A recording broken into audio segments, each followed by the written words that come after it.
Hello everyone, I'm Josh Rushing and you're in the stream. Today we're talking about hunger in Somalia, the challenges facing aid groups there, and what can be done to help. We want to hear your thoughts and questions, so see that there? Join us in that conversation. We have a live producer waiting to get your questions to me so that I can get them into the show.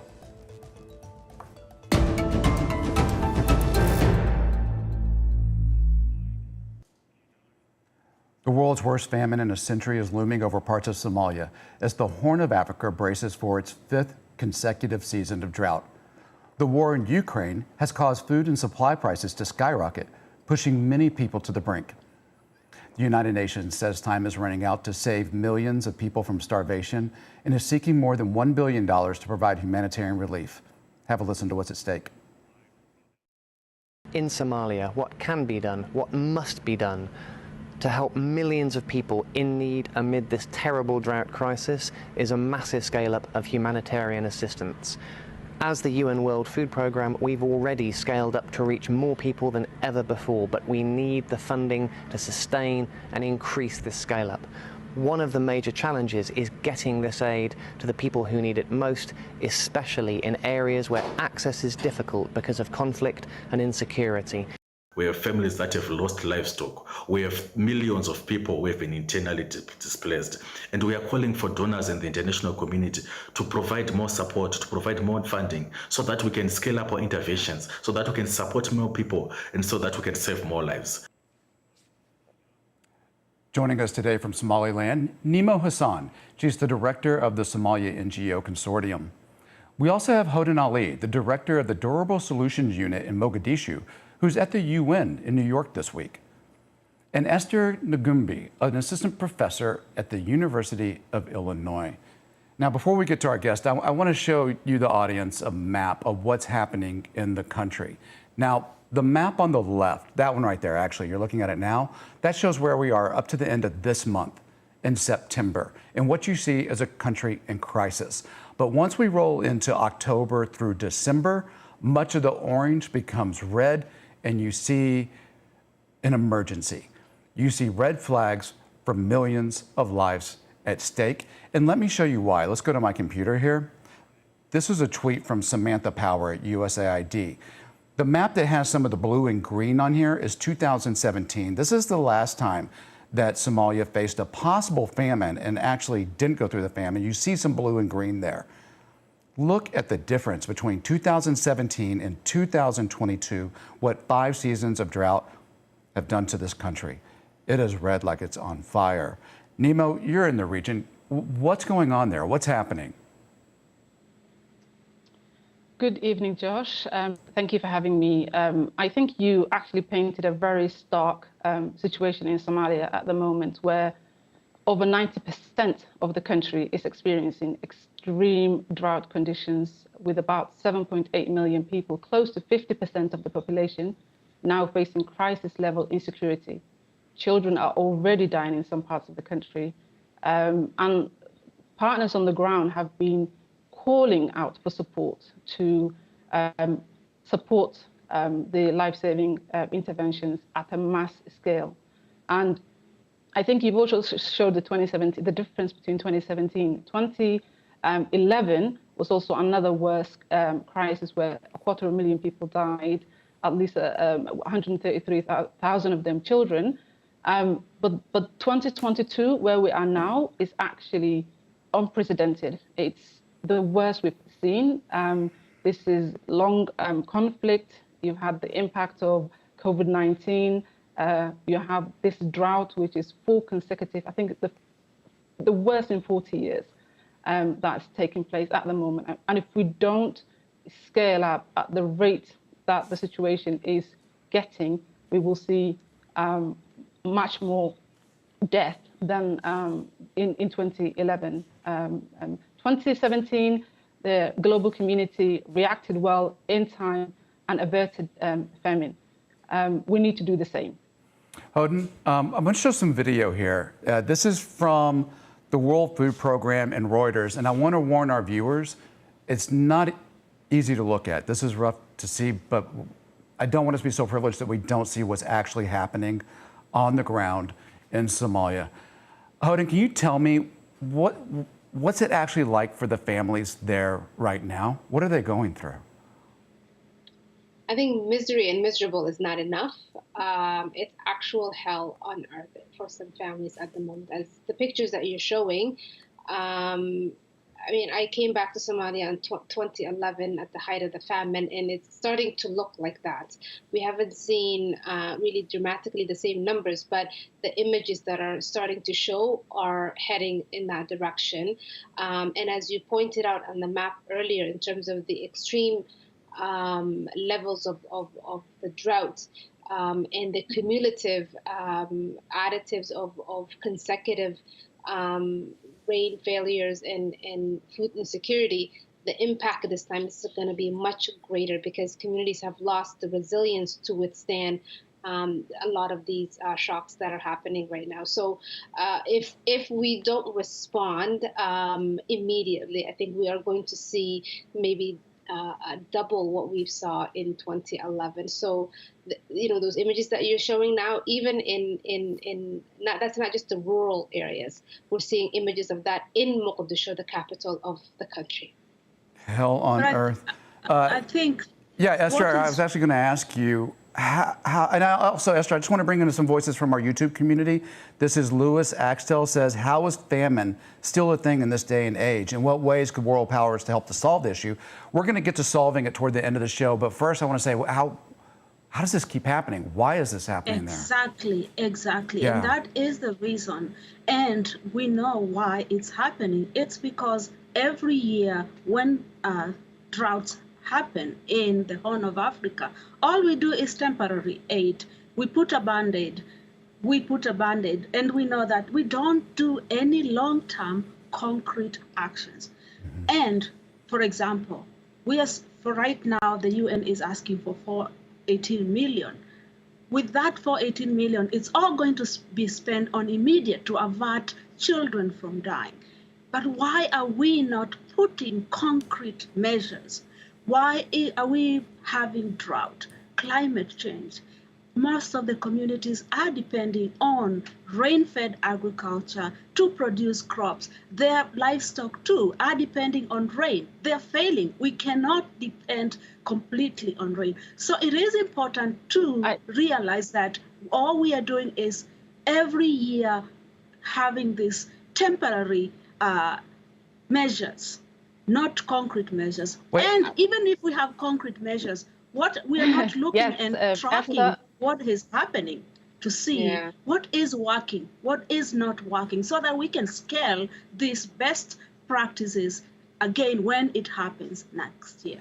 Esther, you brought in the UN. Absolutely. We actually have a comment from the UN Commission for Human Rights, Ravina Shamdasani. Here's what she had to say about it.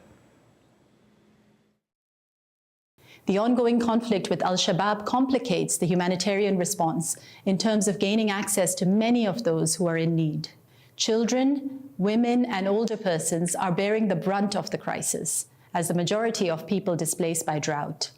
This makes children more vulnerable to abuse and exploitation, to recruitment and to use by armed forces and groups, and at risk of sexual violence. The drought is already resulting in increased fighting over ever scarcer resources, which has led to larger displacement of communities and an increase in violence against women and children. Hey, Nemo, it seemed like you wanted to jump in there, but what I was picking up from Esther, it sounds like if we keep putting the Band-Aid on it, that this is going to get worse year after year. Does that ring true to you? Absolutely, I totally agree with Esther. I think, obviously Somalia has been in crisis for the last 30 years, and this area, the Horn of Africa, is not prone to drought, but the current climate crisis actually disproportionately affecting communities, and especially the poor communities who have been hit by one crisis after the other. And I totally agree that we are focused, the money that's been, the response is totally focused on the Band-Aid, the humanitarian, life-saving. What we equally need to do is to invest in those short and long-term development programs. We need to go beyond the humanitarian response and approach this problem, which certainly will come back again and again, from a development angle. we need to be asking certain questions on how can Somalia adapt to climate change, which actually it's the least contributor to the current crisis, and how can it shield its populations from the negative impact of climate change? How resilient are the country's economy and public finances to natural disaster and climate change? These are the questions that need to be answered by all stakeholders, including donors and the Somali government, to ensure that these vulnerable communities can withstand these constant shocks that are predictable, that are coming back. I want to get you in on this, Hoden, but guys, I want to share something on my computer real quick, because it seems to me that Somalia is often at the tail end of what crises are happening around the rest of the world seem to like land and hit harder in Somalia. So for example, the war in Ukraine is having a massive effect in Somalia, but just this week, the cabinet ministers of Ukraine have allocated approximately $12 million to provide humanitarian aid to Ethiopia and Somalia, which suffer from food shortage. This is coming through Odessa. So how long shall we depend on humanitarian aid? That is the question. That is the question every stakeholder, every leader, including those who are attending the UNGA this year, those are the questions that we should be asking and demanding answers, immediate answers, and answers that have concrete action. So Esther's saying that we need to ask these questions at the UNGA. You're at the UNGA, Hoda. Are you asking those questions, and how are people responding? So if I can pick up where Esther left off, and also maybe the video, I think it's easier to justify the problem that Somalia's crisis is right now to security, et cetera, et cetera. I think there's a failure in terms of the aid system and the infrastructure that is in Somalia. We are missing the point. I mean, obviously, right now we're about saving lives, and obviously we need to raise funds to quote unquote save lives. But beyond the saving lives, our government, the Somali government, needs to start acting and asking the right questions around how the money that the country is allocated is being spent. We know on the ground that the money that Somalia receives is not efficiently spent on resilient building programs, water infrastructure, diversification of livelihoods, and et cetera, et cetera. And I think so long as we keep sidestepping the real problems, we're going to be yet another famine in a couple of years. The issue of climate is just one issue that has derailed the interventions in Somalia. Obviously, now it's exacerbating everything, but there is, a system infrastructure issue in terms of from donor giving money to UN agencies implementing programs, and the lack of sort of really long-term strategies around how do you listen. Somalia's income or livelihoods comes from livestock and farming. Yet we have done very little to support those communities. We have done very little to actually maybe move those communities from those particular skills to other skills that they can start, living life rather than being saved all the time. From 2011 till now, the displacement portfolio of Somalia has doubled. So now nearly 40% of the population, 1 in 3 Somalis is displaced. By the end of this year's drought, or hopefully not a famine, we're going to have much more people displaced. Yet we continue to fund emergencies rather than sustainable development programs. And I think so long as we're not talking about that, we're not talking about the issue. Yes, are we raising the issues? We are in every circle that we're sitting. So then in how every circle that we are sitting, we are asking and we are advising to invest differently. And I think it's time also on the government end to say, no, this is what Somalia needs. Align the investment with the national development plan, with local solutions that are tailored for local problems. And as long as we're not doing that, we will be back on this show in a couple of years talking about the same issue, unfortunately. And I think you're right. You're right about, but one of the things I keep on, you go and read right now. I dare everyone to open and read about it. All we read is the trouble, the problem. Where are we not talking about the solutions? What are there and what is being done? Even the journalists that report, all you report is images of people that are dying. Are there pockets of lights? Are there pockets of projects that are working that can then be scaled? Can we have equal reporting to be able to see, because at the end of the day, I think when we just report on one side, the issue, then everybody says it's doom and gloom. There's nothing that we can do. I think also, but Esther, that's the reality of the news, right? If we weren't reporting about famine and drought in Somalia today, we would be reporting about floods and disease in Pakistan today. And if it wasn't about that, it would be about war and war crimes in Ukraine. I mean, we don't report on all the planes that take off and don't crash. That's just the nature of the media, right? Yes, but so then who? I think we need to challenge ourselves. Is it the NGOs to start actually sharing what are these projects, initiatives that are working in the ground, on ground solutions, so that they can be scaled up. Okay, listen. When those billions of dollars come out, then we can invest them in the projects. Hey, wait. I'm going to set you up, Nemo, because I want to bring in some voices from YouTube, and you guys have got to hear this. There's actually some distrust of the NGOs in YouTube, and Nemo, I think you might be best to address this. But we have Muse Youssef, who says only Somalian people can help migration efforts. Hold on, I want to get to here it is. S. Hussein says the aid industry has raised billions. Where is all that money gone? There's lots of questions about the NGOs, the money, and a distrust there. Nemo, can you address that, please? Thank you very much. And I think everyone here, the panel, and from the videos and the questions, there are really key questions that we need to ask ourselves across the spectrum, whether governments, donors, or NGOs. And I think we really need to critically look at what have we done correctly, and I think we have done a lot rightly, because many people were saved and have been saved, and Somalia is dependent on aid, any type of aid, whether it's humanitarian development. So I think it's really important now we are asking those critical questions across the spectrum. I certainly think the government needs to take a bigger role in ensuring that the public finances can also withstand. It's really good to hold each other accountable and examine exactly how that money is being spent. Like I said earlier, what is really important is looking at the type and the modeling, the finance models. At the moment, it's focused on humanitarian, which is those life-saving activities.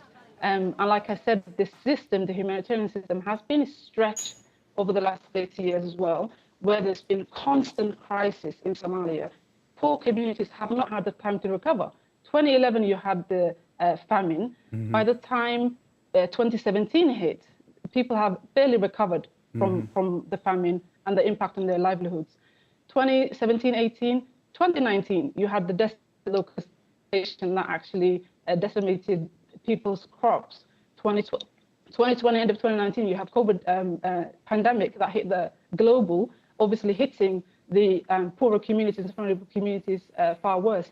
Then you had the Ukrainian crisis, which exacerbated everything. Inflation has gone up, fuel prices have gone up, where now poor communities are not able to afford, because the food prices have tripled or doubled in certain areas in the country. So I think we need to look at across the spectrum. We also need to focus on development aid, ensuring that we equally investing development, short-term, long-term recovery plans, so that these communities are able to withstand when shocks do come, and they will inevitably come as well. Esther, jump in there. Yes, so I agree with everything. And also, I think there's need to look at data science. What is science telling us?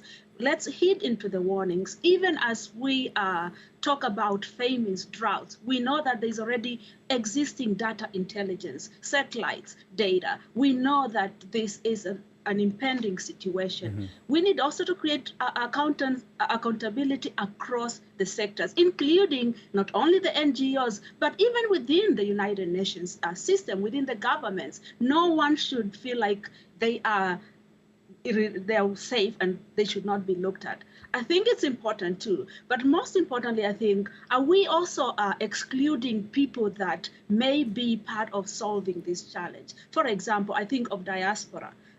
Who are people like me who are out here, who have lived in these countries, where we can still do a bigger part of the intelligence. Are we also missing in, for every dollar that is spent on humanitarian aid, 50 cents is put aside to do meaningful long-term development projects that build in the resilience that we need. And what does that resilience look like? It should be a well thought out and well curated documents that we know, okay, this is how we are going to tackle this. And then when we have records, we know what to do. We are collaborating across the stakeholder. We are investing in long term as we do the short term. Yep. I think we are also leaning into everybody, including the diaspora. Hold on. I'm going to come to you next. Okay, hold on just a second, Esther. I want to bring in another voice from our community.